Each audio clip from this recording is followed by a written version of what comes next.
The hallway smelled like rust, oil, and fear deep inside the underground facility. Lights flickered above cracked steel floors. Cale walked slowly, hand on his weapon. Eyes scanning every corner. He wasn't supposed to be here alone, but the commander had ordered a private inspection of the deepest chamber. The prisoner inside was not like the others. She wasn't a criminal or a rebel. She was something else, something dangerous, they called her. Subject 9. Cale passed through 2 more locked doors before reaching the last. 1A sign above it read, Biohazard. No. Entry without armed escort. He took a breath and stepped inside. The room was dark, except for a blue light that glowed from the glass wall in front of him. Behind the glass, she stood in silent stall, lean. Alien, her skin was pale violet with glowing veins that pulsed gently under her arms, and neck. Her eyes were gold. Watching him like a hawk, she didn't move. Did it speak? Chains wrapped around her wrists and ankles, fixed to the floor with thick iron. Bolt's claws extended from her fingers, curved and sharp. Cale walked closer, keeping his voice calm. I'm just here to check your vitals. She didn't answer. He glanced at the screen beside the glass. Her heart rate was low, breathing shallow to shallow. She was dying. A silent alarm blinked. Her life signs were dropping. Fast. Cale tapped the screen. Confused, the scientist said her kind never survived longer than 3 days in containment. This was her 3rd day. Was she giving up? He looked back at Hurstel. No movement. Her eyes had closed. Cale tapped the glass. Hey, stay awake. No response. He called in his mic. Kt. Subject 9 is unresponsive. I think she's. Before he could finish, the lights burst. Sparks flew from the ceiling. The whole room shook. Cale fell back, drawing his weapon. A blast door slammed shut behind him. The glass wall hissed open. He scrambled to his feet as the chain snapped like paper, and she moved fast, too fast. She slammed into him, claws flashing. Cale tried to block, but her strength was unnatural. Her hand tore through his vest, ripping into his back. He fell, pain shooting through his spine, but before she could strike again, she stopped. Frozen eyes wide, she looked at her hand. It was wet. His blood dripped down her fingers onto her arm, then her chest, then her throat. Her breathing changed. She stepped back, stumbled, and fell to her knees. Her body started shaking. Not violently, but like something deep inside her had been shocked awake.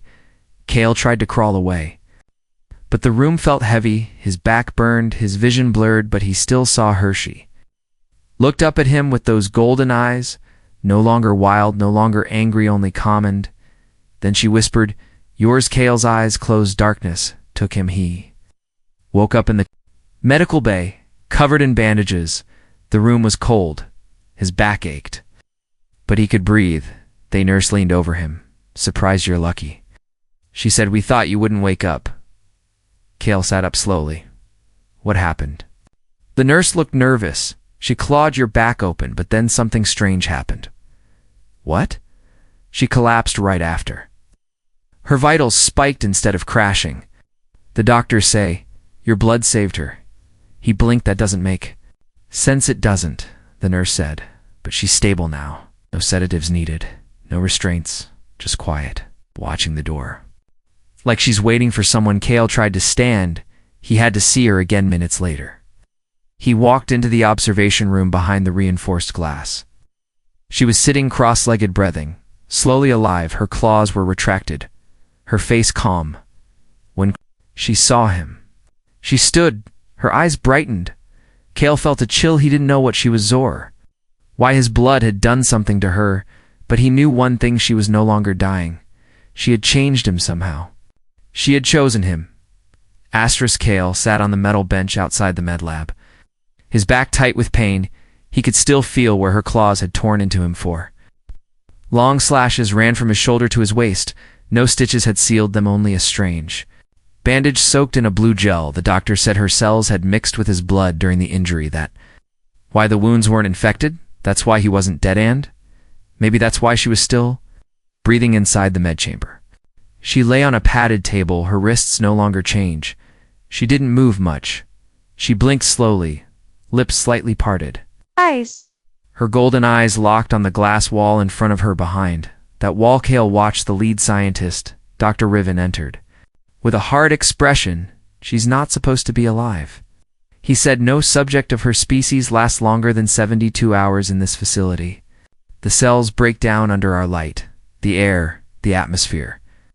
But she's stable now, Cale asked. What changed? Dr. Riven narrowed his eyes. You bled into her, Cale, blinked. She clawed me, yes.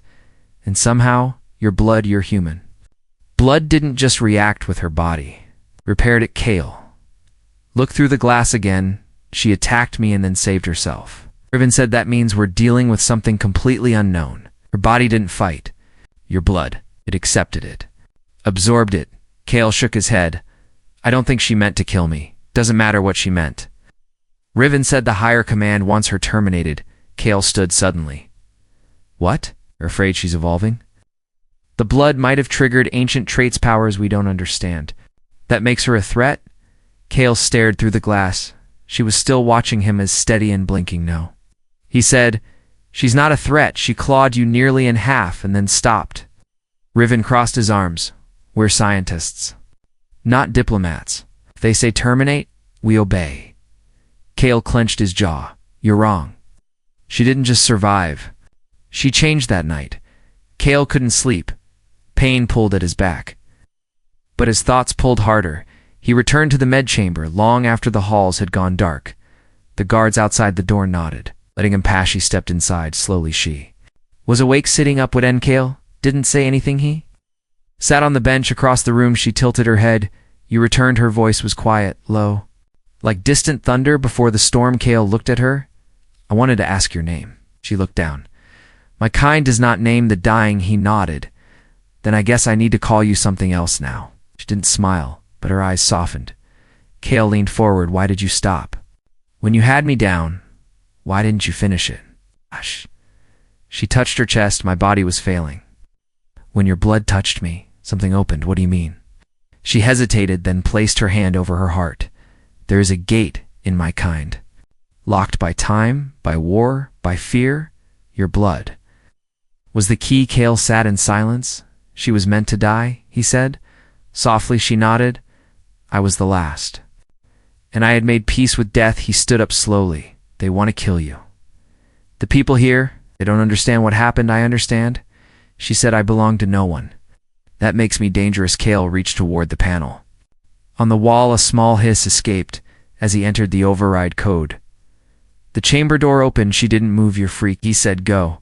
Before they changed their minds, but she stood, walked toward him on, placed her palm gently on his chest. You freed me. Now I stay. Suddenly, alarms blared in the hallway. Cale turned sharply. The screen blinked. Security alert in Sector 3. Movement detected in restricted labs. Before he could move, a blast shook the walls. Scream echoed outside. Cale ran to the door. Looked out. An automated defense drone had gone rogue. It fired randomly, targeting anything warm. A guard fell, then another. Cale grabbed his rifle, ready to charge, but a blur moved past him. She was faster. She leaped forward, claws drawn, eyes glowing. The drone didn't stand a chance. She tore through it with silent rage. Sparks flew. Smoke filled the hall. She stood in the ruins. Breathing hardened, turned to him. I protected my bond. Cale stepped closer, stunned. You did that for me. She nodded once. Your blood gave me life. My claws will protect yours. That was the moment he understood she wasn't his prisoner. She wasn't his enemy. She was something else, something new, and the danger had just begun.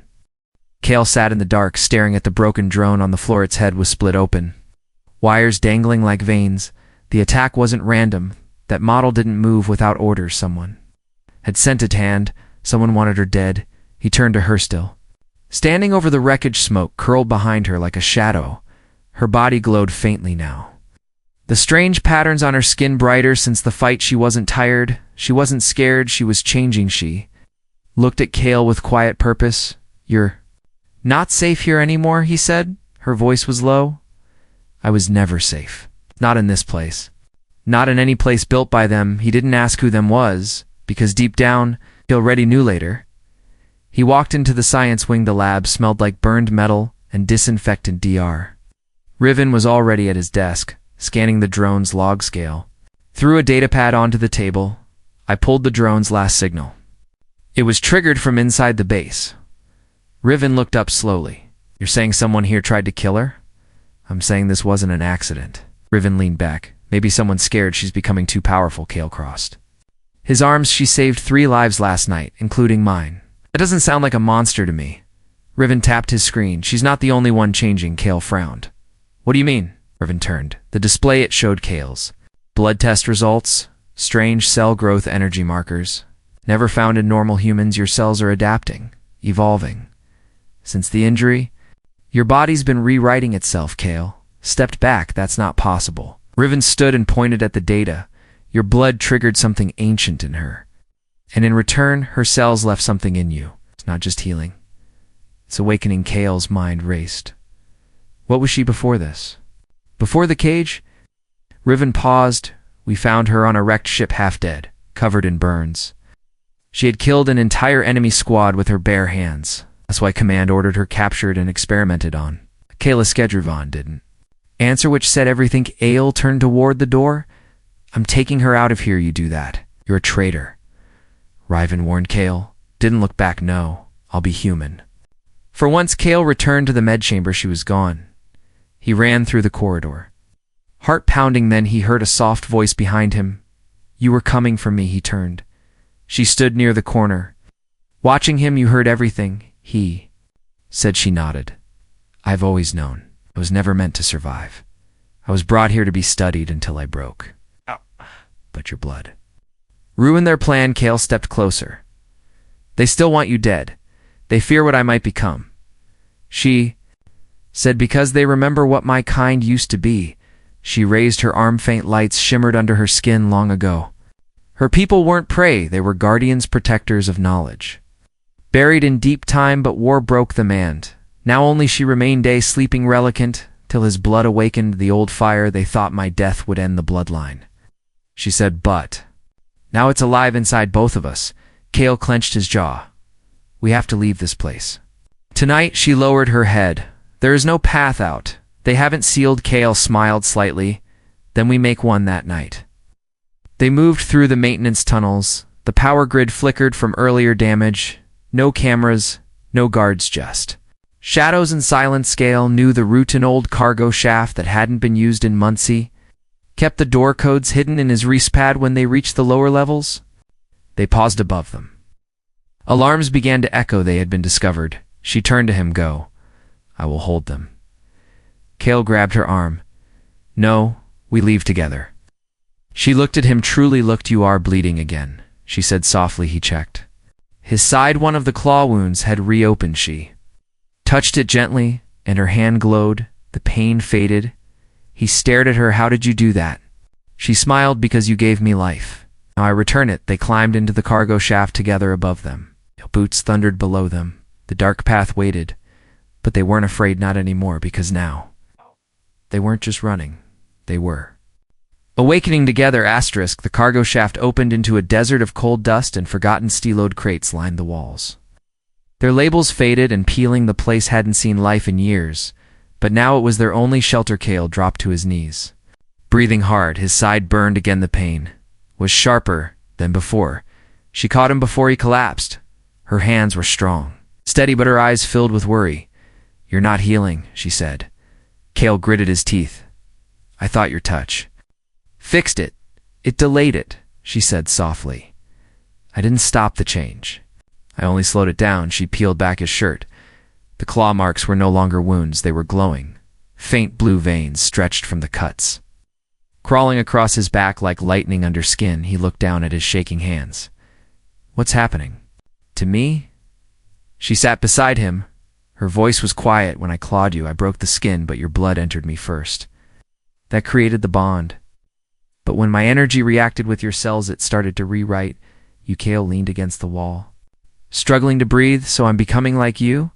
She shook her head. No, not me. Something older. Something we lost long ago. He looked at her, his face pale. Then tell me the truth. What were you before they put you in that cage? She hesitated, then placed her hand on his chest. My kind were called the Arvani, once protectors of dying stars and forgotten archives, but we were betrayed by those who feared us. Why? Because we could heal, not just bodies, but time itself. The last gift of the old galaxy? Kale laughed bitterly. They feared healing, feared peace. She said they needed war to stay in power, so they made us enemies. They hunted us. And one by one, we faded. Kale closed his eyes, until only you were left.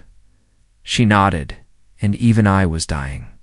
Until you bled suddenly, Kale groaned, his body jerked. Visions spinning. She caught him again, lowered him to the floor. His veins now glowed up to his neck. His heartbeat pounded like thunder. You weren't supposed to carry it. Too soon. He coughed, voice hoarse. You said I saved you, and then let me carry the weight. Just teach me how to survive it. She stared at him, jaw tight. I don't know if you can. Our kind spent centuries learning how to control this power. You're changing in days then? Help me, he said. Guide me through it, she touched. His forehead, and for the first time, she whispered her real name, not a title, not a number, but the sound of who she once wassailed. You thigh. A name shimmered in the air between them like it belonged in the stars for the next hours. She taught him how to breathe through the pain. She placed her hand over his heart. Sinking their energy, his skin burned, but he stayed awake each time the pain returned. She pulled it back, but it was draining her. He saw the color fade from her cheeks. You're hurting yourself, he said. I have to, she replied. If I don't hold it in balance, it will consume you. Kale sat up, holding her shoulders. No, I won't trade your life for mine, then you'll die. She said, I'd rather die knowing you lived. He sat, all of his eyes filled with light, not magic emotion. No one has ever said that to me before. Kale smiled weakly. Then it's about time someone did, but they had no more time outside the cargo tunnel. Engines roared, tracks crushed the stone. Someone had found them. She stood quickly, scanning the tunnel. Walls. Kale pulled himself up beside her. He could barely walk, but he wouldn't fall, not. Yet a squad of armored hunters stormed into view. No markings, no banners, just black armor and red visor. Sylvia's claws slid. Fricole raised his weapon, but she stopped him. Can't fight like this. I'll fight with whatever I've got. He said, they're here for you know, she said quietly. They're here for us. She stepped forward, off facing the squad. They raised their rifles. She raised her arms. A glow lit from her chest. The hunters paused. The ground trembled. Kale watched in shock. The energy inside her wasn't wild. It was controlled, precise. She didn't destroy. She disabled. Their weapons sparked, jammed. Their helmets cracked from the inside. One by one, soldiers dropped to their knees, choking on their own fear. She turned back to Kale. Her legs wobbled, body shaking. I can hold them, but not for long. Kale rushed to her side. I'll carry you, he said. You already have, she whispered, and then collapsed in his arms.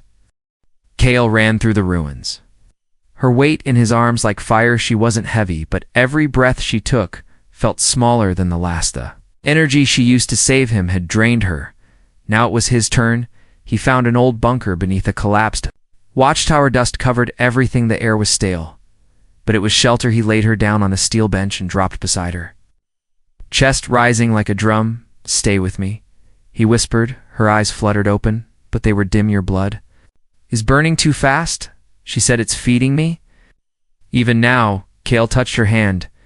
It was cold then. Take what you need. I'm not letting you die.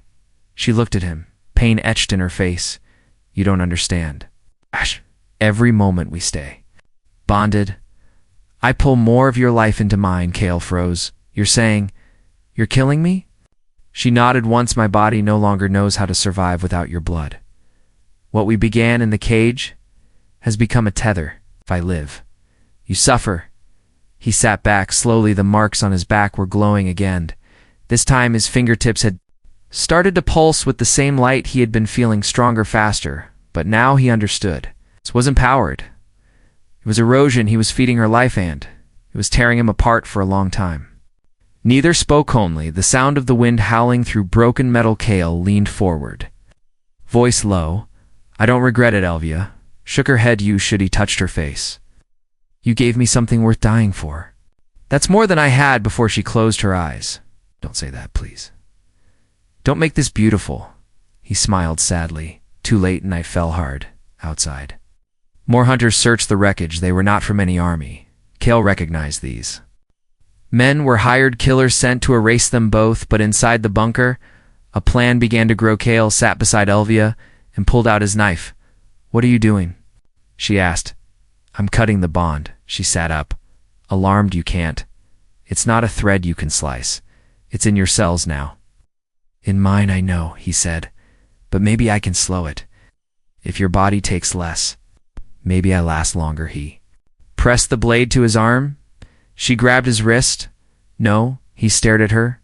"Then what?" "I let you die to save myself." She looked down. Her voice was broken. "Yes." Kale shook his head. "No. We finish this together. Or we don't finish at all." Suddenly, the bunker shook. An explosion roared outside. The entrance collapsed. Dust rained from above. Lights blinked off. They were trapped.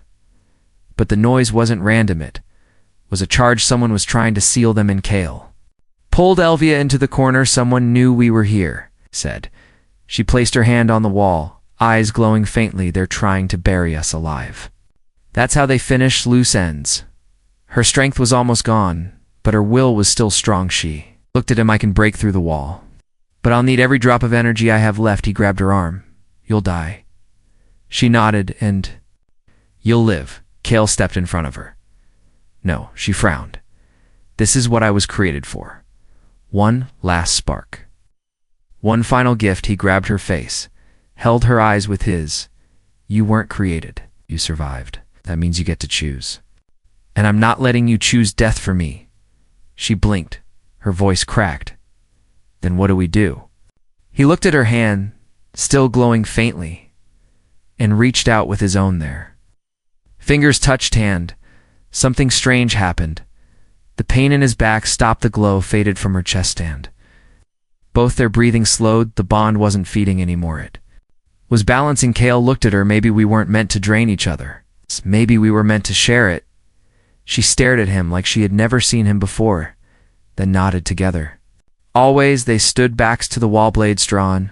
The killers were outside, but they were ready now, not as hunter and prey, not as broken and healer, but as one bound, not by accident, but by choices. Blood was no longer her curse. It was her strength, and now she was his asterisk. The wall cracked with her touch. Not a loud explosion, just a soft, pulse-like breath turning into thunder. Kale stood behind her, watching the steel melt under her hand, not from fire but from something older, something alive. She stepped through the smoke and led him into the open. The sky was dark. The wind howled across broken cliffs. But she didn't flinch. Kale felt it too, a strange rhythm in the air, like invisible strings pulling them forward. "What is that?" he asked. She closed her eyes, face turned to the stars. "It's calling me." He looked around, confused. "Who?"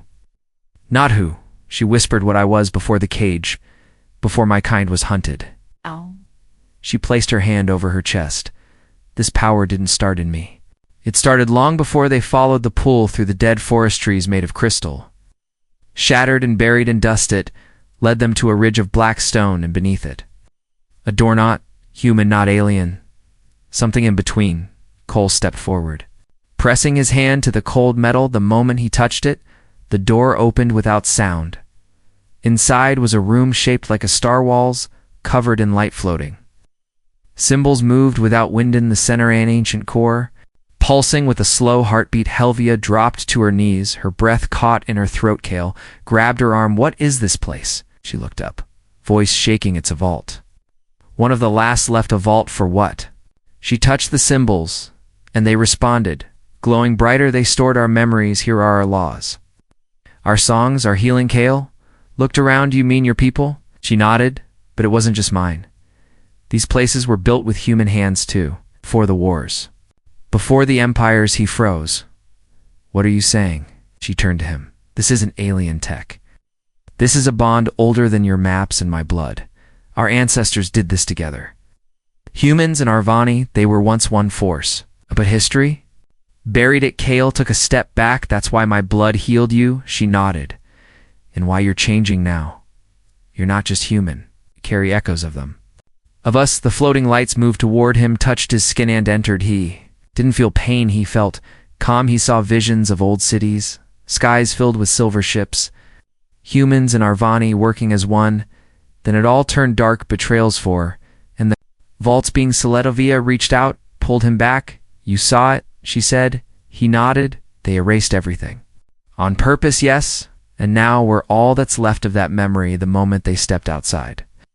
The hunters were waiting, but they didn't fire. They knelt not out of fear, out of recognition there. Leader stepped forward, an old Arvani male. His body covered in metal tattoos, he bowed before Elvia. You carry the signal, said.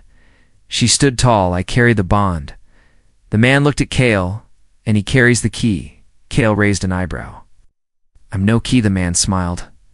Not by choice, but by blood. You unlocked her path, and now she unlocks yours. Kale looked at Elvia. Her glow was stronger now, but it didn't burn, and it felt like a rising sun. What do we do now? He asked.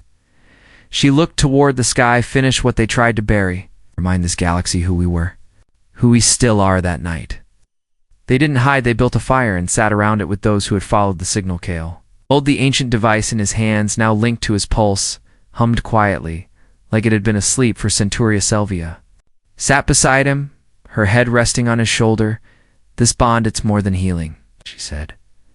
It's a message, Kale nodded. Then let's make sure someone hears it. The fire was still burning when the signal spread, not by wires, not by satellites, but by memory. The device in Kale's hands pulsed once. And across the stars, something ancient woke upon far-off worlds. Machines blinked for the first time in centuries, and quiet moons, buried towers lit up like forgotten candles, and everywhere it touched. One word appeared across alien and human screens alike: reunion at dawn. Kale stood on the edge of the cliff with Elvia at his side below them. Hundreds had gathered, not soldier survivors and humans, some wounded, some armored, some afraid. But all listening. Elvia stepped forward. She wore no crown, no weapon. Just the mark of glowing light across her chest and the braid around her. Wrist, this bond began in blood, she said. Her voice steady, but it will not end there. She raised her hand, not in threat and peace, for too long. We've lived in cages made of fear, told that we are different, told that we are enemies. But this man, she pointed to Kale, gave me life when he had no reason to, and I tore his back with my claws. I thought I had ended him. I didn't know that I had freed myself. Instead, Kale stepped beside her. He spoke quietly. But everyone heard she was the enemy in the cage. That's what they called her. But the truth is, she was never the enemy. The real enemy was the lie we were fed, the history we forgot, the war that never should have happened. He held up the old device. This carries the truth. And now it's awake suddenly. Ships appeared in the sky, not enemy warships, civilian crafts. Scout vessels, old cargo haulers, all drawn to the signal. They came in peace, some carried weapons, but none raised them on one of the landing ships. A group stepped forward, leaders from both sides, governments, rogue colonies, tribal houses. They demanded to speak to whoever triggered the broadcast. Kale stepped forward. It was Elvia who faced them. I don't speak as a queen. I speak as the last of something buried, and the first of something new. A human general shouted, "You threaten the balance. You think this message will unite people? It will bring chaos." Kale answered him, "Then let it." The crowd went silent.